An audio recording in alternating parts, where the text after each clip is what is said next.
Star Wars Outlaws is introducing a new scoundrel to the galaxy in the form of Kay Vess. But who is this up-and-comer in the criminal underworld? How is she different from other iconic characters like Han Solo? Let's talk about what makes Kay Vess tick. She was born and raised in Canto Bight. Introduced in The Last Jedi, that casino city was the domain of the rich and elite of the galaxy. You're local. Yeah, but I never got to see it like this. Underneath the shiny surface, we saw child labor and poor living conditions. Kay Vess grew up in that side of the city, specifically in the workers' district, where she made her living as a thief. She was no stranger to cantina brawls, where she learned how to fight. Living around casinos, she fell in love with Kessel Sabak, a special variant of the classic Star Wars card game. Room for one more? There have been several variations of the base game over the years. For example, Han Solo won the Millennium Falcon from Lando Calrissian in a variant called Corellian Spike. While Kay had a rough upbringing, she wasn't completely alone. Fortunately, she had a friend to keep her company and help her get by, the adorable Mercall Nix. When Kay was young, she rescued Nix and the two became inseparable. The small companion was instrumental in helping Kay sneak around the city, cheat in sabacc games, or even pickpocket law enforcement. Nice lift, Nix.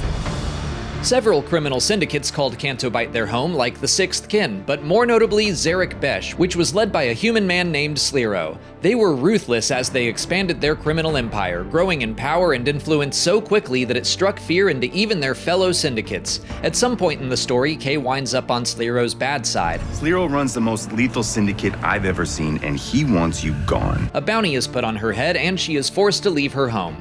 In a way, that was the push she needed to achieve something she always dreamed of, to get off-world and have the freedom to explore the galaxy. She is able to do that by permanently borrowing an EML 850 light freighter called the Trailblazer. It was a rare prototype ship from the Clone Wars that served as her base of operations. Despite understanding how some of the criminal underworld works, Kay quickly realizes she is only a small part of a very large galaxy. She grew up unaware of some of the largest syndicates in the galaxy because the Hutts and the Pikes didn't have a presence on her homeworld. So Kay doesn't necessarily know the danger she is in when she meets a figure like Jabba the Hutt. That naivety can be both an advantage and a disadvantage. Jabba, right? Look, don't try anything. I got a whole crew surrounding the... Okay, we're skipping that part. Kay is a quick talker and can act confident to earn the respect of her fellow outlaws, or she might say the absolute wrong thing. That becomes important because her reputation with those syndicates can make all the difference when it comes to her survival. Kay's inexperience to the galactic criminal underworld is what sets her apart from characters like Han Solo, who is very firmly entrenched with the Hutt cartel when we first meet him in A New Hope. Even when he was new to the world outside of Corellia, his brand of confidence is never false, even if it is often misplaced.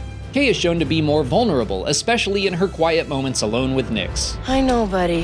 Just give me a minute. They're both on a quest for freedom, and as far as Kay is concerned, she will achieve it at any cost. She is driven, ambitious, and has a strong sense of self-preservation. She will work with anyone and take on any job if the result is a better, more comfortable life for her and Nix. Kay will pit syndicates against one another or even take on the Empire itself if necessary. While on the run from Zarek Besh, Kay is approached by a man named Jalen Vrax who gives her that chance at true freedom. One shot to pull off one of the greatest heists the galaxy has ever seen. I'm in. What will she do to succeed? What will she do with her reward? We'll have to play the game to find out. But now you know everything you need to know about Star Wars' newest scoundrel, Kay Vess. Good luck out there surviving the galaxy's criminal underworld.